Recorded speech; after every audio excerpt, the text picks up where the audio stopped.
NEET paper leak મામલે આમ આદમી પાર્ટીએ ભાજપ સરકાર પર આકરા પ્રહાર કર્યા છે। આપ નેતા ધર્મેશ ભંડેરીએ જણાવ્યું હતું કે નીટ જેવી મહત્વપૂર્ણ પરીક્ષામાં પેપર લીક થવાની ઘટના દેશના લાખો વિદ્યાર્થીઓના ભવિષ્ય સાથે સીધી રમત સમાન છે।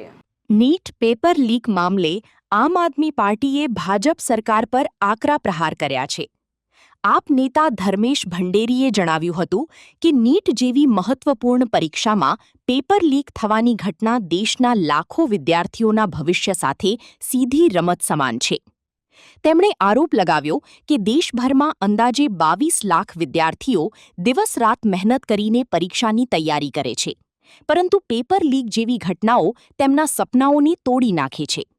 ધર્મેશ ભંડેરીએ દાવો કર્યો કે ગુજરાતમાં છેલ્લા 10 વર્ષમાં 34થી વધુ પેપર લીકની ઘટનાઓ સામે આવી ચૂકી છે, છતાં સરકારે કડક કાર્યવાહી કરવામાં નિષ્ફળતા દર્શાવી છે।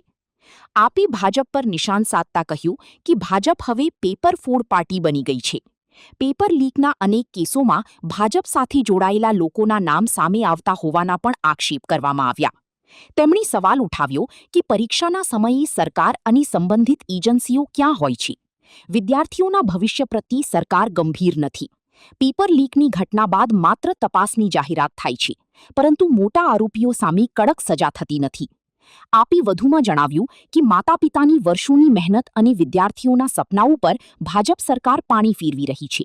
સાથે જ વિદ્યાર્થીઓના ભવિષ્ય સાથે રમત બંધ કરવાની માંગ પણ ઉઠાવવામાં આવી છે। પત્રકાર મિત્રોનું, મીડિયા રિપોર્ટરોનું, તમામ મિત્રોનું આજની પ્રેસ વાર્તામાં હાર્દિક સ્વાગત છે। ગઈ તારીખ 3 મેના રોજ ભારત સરકાર દ્વારા નીટની પરીક્ષા લેવામાં આવી હતી। 22 લાખ જેટલા વિદ્યાર્થીઓએ આ પરીક્ષા ખૂબ જ હોંશે આપી હતી। આ પરીક્ષામાં માત્ર વિદ્યાર્થીઓની જ મહેનત નહીં, પણ એમના આખા પરિવારની ખૂબ જ મહેનત હતી। મહિનાઓ સુધી મહેનત કરી।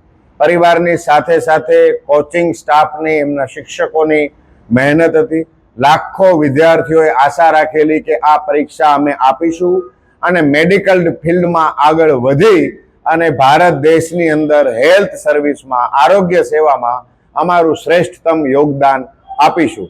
પરીક્ષા આપી, મહિનાઓની મહેનત બાદ પરીક્ષા આપી।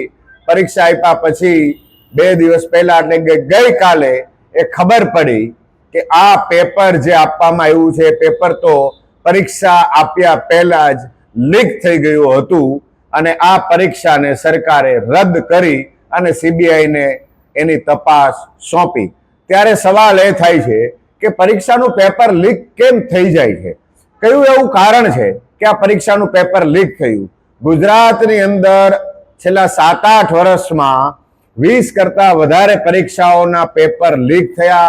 એમાં સરકારી પરીક્ષા, જે સ્પર્ધાત્મક પરીક્ષાઓ હતી એના પેપરો લીક થયા અને આ જ મોડલ હવે આખા દેશમાં જાણે કે લાગુ પડી ગયું। ગયા વર્ષે નીટમાં જે રીતના છબરડા થયા હતા એવું જ આ પેપરમાં પણ થયું અને પેપર લીક થઈ ગયું। લાખો વિદ્યાર્થીઓની આશા ઉપર, એમની મહેનત ઉપર પાણી ફરી વળ્યું। આ ભારત સરકારની, વ્યવસ્થા તંત્રની ખૂબ જ મોટી નિષ્ફળતા છે, જેને સ્વીકારવી રહી। આ આખા ઘટનાક્રમમાં પેપર લીક કરવામાં જેમણે ભાગ ભજવ્યો છે એમની કડક તપાસ થાય અને એમને દાખલા રૂપી ખૂબ જ મોટી સજા આપવામાં આવે કે ભવિષ્યમાં કોઈ પણ પ્રકારની આવી ઘટના ક્યારેય બને નહીં અને વિદ્યાર્થીઓના હિત સાથે કોઈ પણ પ્રકારના છેડા ન થાય। આમ આદમી પાર્ટી માંગ કરે છે કે આમાં સંડોવાયેલા કોઈ પણ અધિકારી, કોઈ પણ કર્મચારી કે કોઈ પણ રાજકારણી હોય એને કોઈ પણ પ્રકારે છોડવામાં ન આવે અને વિદ્યાર્થીઓને એમના હિતને રક્ષણ પૂરું પાડવામાં। Bureau report, LK star news, Surat.